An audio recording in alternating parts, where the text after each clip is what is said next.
நீங்கள் பார்த்துக் கொண்டிருப்பது AJK டிவியின் புதுவை மாலை. வணக்கம். புதுவை அண்ணாமலை ஹோட்டலில் நடைபெற்ற வரி பற்றிய கலந்துரையாடல் நிகழ்ச்சியில் முதல்வர் ரங்கசாமி கலந்து கொண்டு இணையதளம் மூலம் வணிக வரி சான்றிதழ் பெறும் சேவையை துவக்கி வைத்தார்.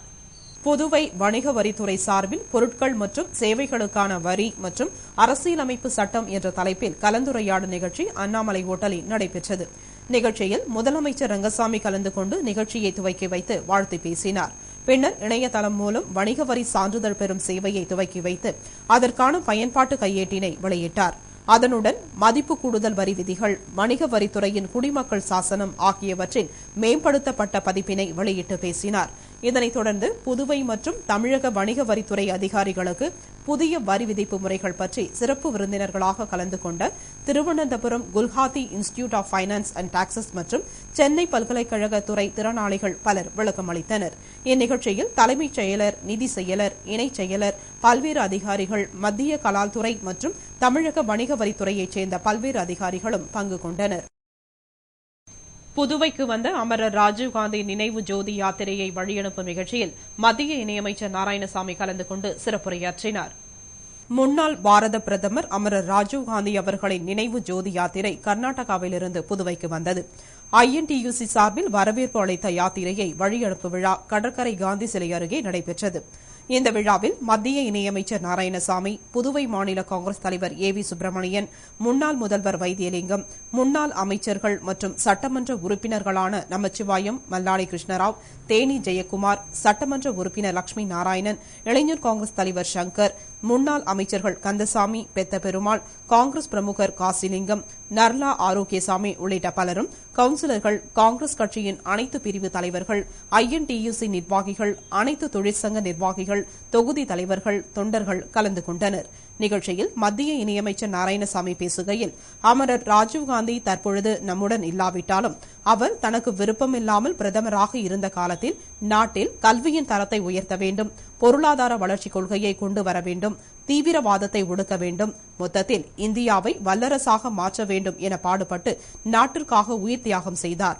எனவே அவரது நினைவாக இந்த ஜோதி யாத்திரை மாநிலம் தோறும் சென்று அவர் ஆற்றிய தொண்டினை எடுத்துக் கூறி, மேலும் அகில இந்திய காங்கிரஸ் தலைவியாக பொறுப்பேற்று பாடுபடும் அன்னை சோனியா காந்தியின் சேவையை மக்களிடம் கொண்டு சேர்க்கிறது என்று பேசினார். பின்னர் ஜோதி யாத்திரையை வழியனுப்பி வைத்தார்.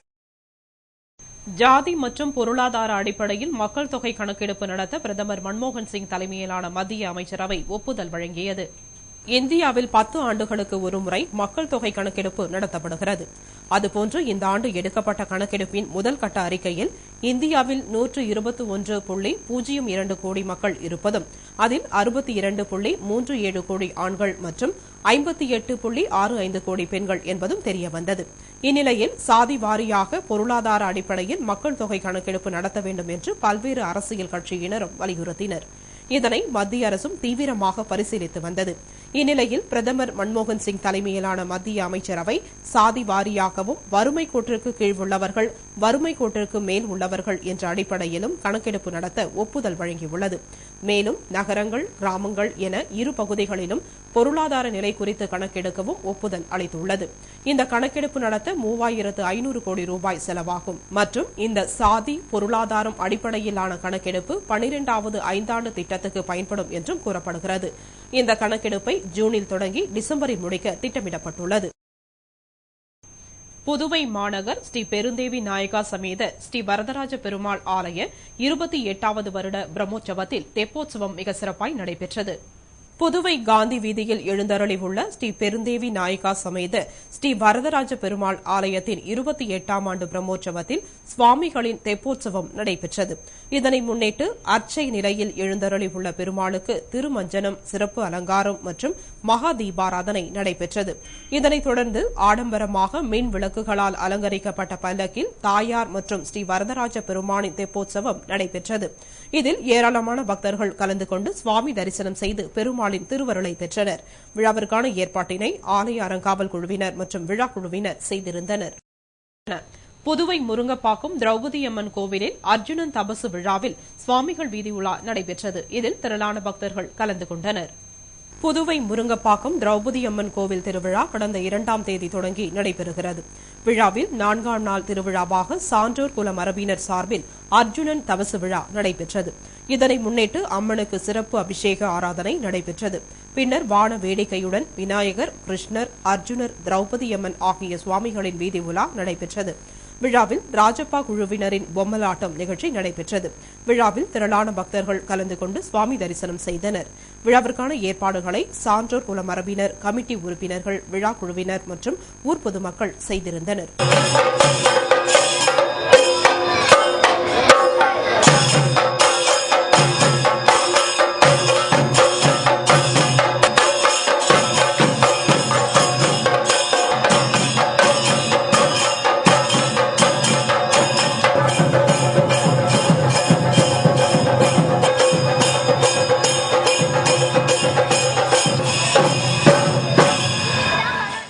ரசாயன கற்களால் பழுக்க வைக்கப்படும் மாம்பழங்களை சாப்பிட்டால் கேன்சர் வரும் என்று சுகாதாரத்துறை அதிகாரி டாக்டர் தியாகராஜன் எச்சரித்துள்ளார். புதுவையில் பல்வேறு பகுதிகளில் ரசாயன கல் மூலம் பழுக்க வைக்கப்பட்ட மாம்பழங்கள் விற்பனை செய்யப்படுவதாக அறிந்த சுகாதார அதிகாரி டாக்டர் தியாகராஜன் இதுகுறித்து கூறுகையில், கடந்த காலங்களில் மாங்காய்கள் பழுத்த பின்னரே தோப்புகளிலிருந்து பறிக்கப்படும். இவ்வாறு பழுக்காமல் பறித்த மாங்காய்களை இருட்டறையில் வைக்கோல் போட்டு புகை மூட்டி பழுக்க வைப்பார்கள்.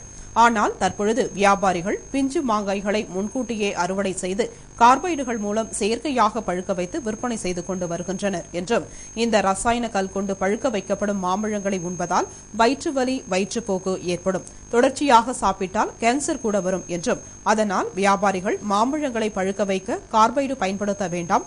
மேலும் இயற்கையான முறையில் பழுக்க வைத்தால் சீக்கிரம் பழுப்பதோடு நல்ல வாசனையும் நிறமும் கிடைக்கும் என்று கூறினார். புதுவையில் இருந்து தமிழகத்திற்கு மது பாட்டில்களை கடத்த முயன்ற வாலிபரை உருளையன்பேட்டை போலீசார் கைது செய்து மது பாட்டில்களை பறிமுதல் செய்தனர். உருளையன்பேட்டை சப் இன்ஸ்பெக்டர் செந்தில்குமார், உதவி சப் இன்ஸ்பெக்டர் திருமுருகன் ஆகியோர் இன்று காலை புதிய பேருந்து நிலையத்தில் ரோந்து பணியில் ஈடுபட்டனர். அப்பொழுது சந்தேகத்திற்கு இடமாக பெரிய பையுடன் நின்ற ஒருவரை பிடித்து பையை சோதனையிட்ட பொழுது 30 மது பாட்டில்கள் இருந்தன. மது பாட்டில்கள் மதிப்பு ரூபாய் 5000 ஆகும். அவரிடம் விசாரணை நடத்தியதில் சிவகங்கை மாவட்டம் கண்டதேவி அடுத்த மாணிக்கம் பகுதியைச் சேர்ந்த ஜோசப் மகன் மார்டின் என்பதும் புதுவையில் குறைந்த விலைக்கு மது வாங்கி சென்று அவரது ஊரில் அதிக விலைக்கு விற்று வந்தது தெரியவந்தது. அவரை கைது செய்த போலீசார் நீதிமன்றத்தில் ஆஜர்படுத்தினர். 25 மற்றும் அதற்கு குறைந்த மதிப்புள்ள நாணயங்கள் ஜூன் 30ஆம் தேதி முதல் செல்லாது என்று ரிசர்வ் வங்கி மீண்டும் அறிவித்துள்ளது. இது தொடர்பாக ரிசர்வ் வங்கி வெளியிட்டுள்ள செய்திக்குறிப்பில் 25 பைசா மற்றும் அதற்கு குறைவான மதிப்புள்ள நாணயங்களை அடுத்த மாதம் 30ஆம் தேதியுடன் திரும்பப் பெற அரசு முடிவு செய்துள்ளது. அந்த தேதியில் இருந்து 25 பைசா, 20 பைசா நாணயங்கள் செல்லத்தக்கதல்ல. எனவே இந்த நாணயங்களை வைத்துள்ளவர்கள் ஜூன் 29ஆம் தேதிக்குள் ரிசர்வ் வங்கி கிளைகளிலோ நாணயங்கள் பிரிவை கொண்ட வங்கிகளிலோ ஒப்படைத்து மாற்றாக பணம் பெற்றுக் கொள்ளலாம். மேலும் நாணயங்களை பெற வசதியாக அரசு, தனியார் மற்றும் சில வெளிநாட்டு வங்கிகள், கிராம வங்கிகள், கூட்டுறவு வங்கிகள் அவற்றை ஜூன் 29ஆம் தேதி வரை சேகரிக்க கேட்டுக் கொள்ளப்பட்டுள்ளன என்றும், ஜூன் 30ஆம் தேதி முதல் இந்த நாணயங்கள் செல்லாது என்றும் ரிசர்வ் வங்கி செய்திக்குறிப்பு தெரிவிக்கிறது. புதுவை பேருந்து நிலையம் அருகில் நகை வைத்து சூதாடிய 5 பேரை உருளையன்பேட்டை போலீசார் கைது செய்து நீதிமன்றத்தில் ஆஜர்படுத்தினர். புதுச்சேரி புதிய பேருந்து நிலையம் அருகில் உள்ள தனியார் டிராவல்ஸ் பின்புறம் ஒரு கும்பல் சூதாட்டத்தில் ஈடுபடுவதாக உருளையன்பேட்டை காவல் நிலையத்திற்கு தகவல் வந்தது. சப் இன்ஸ்பெக்டர் செந்தில்குமார், உதவி சப் இன்ஸ்பெக்டர் திருமுருகன் தலைமையிலான போலீசார் இன்று காலை அங்கு சென்றனர். அப்பொழுது 5க்கும் மேற்பட்ட ஆட்டோக்களை நிறுத்தி வைத்து நடுவில் செயின், பணம் வைத்து சூதாட்டம் நடைபெற்றுக் கொண்டிருப்பதை கண்டனர். உடனே சுற்றி வளைத்த போலீசார் அந்த கும்பலை பிடித்து விசாரித்தனர். இதில் தட்டாஞ்சாவடி செந்தில், குமரகுரு பள்ளம் மணிகண்டன் என்கிற பேய் மணிகண்டன், முத்தியால்பேட்டை சுப்பிரமணி, எல்லைப்பிள்ளை சாவடி பிரபு, தணிகாச்சலம் என்ற பாலு ஆகியோரை கைது செய்தனர். சூதாட்டத்திற்கு பயன்படுத்திய 3 சவரன் செயின், ரூபாய் 2000 பணம், 4 செல்போன்கள் ஆகியவற்றை பறிமுதல் செய்தனர். கைது செய்யப்பட்ட பேய் மணிகண்டன் கடந்த 2004ஆம் ஆண்டு கோவிந்த சாலையில் நடந்த எச்சிலை ஜீவா கொலை வழக்கில் முக்கிய குற்றவாளியாவார். கைது செய்யப்பட்ட அனைவரும் நீதிமன்றத்தில் ஆஜர்படுத்தப்பட்டனர். இத்துடன் செய்திகள் நிறைவடைந்தன. வணக்கம்.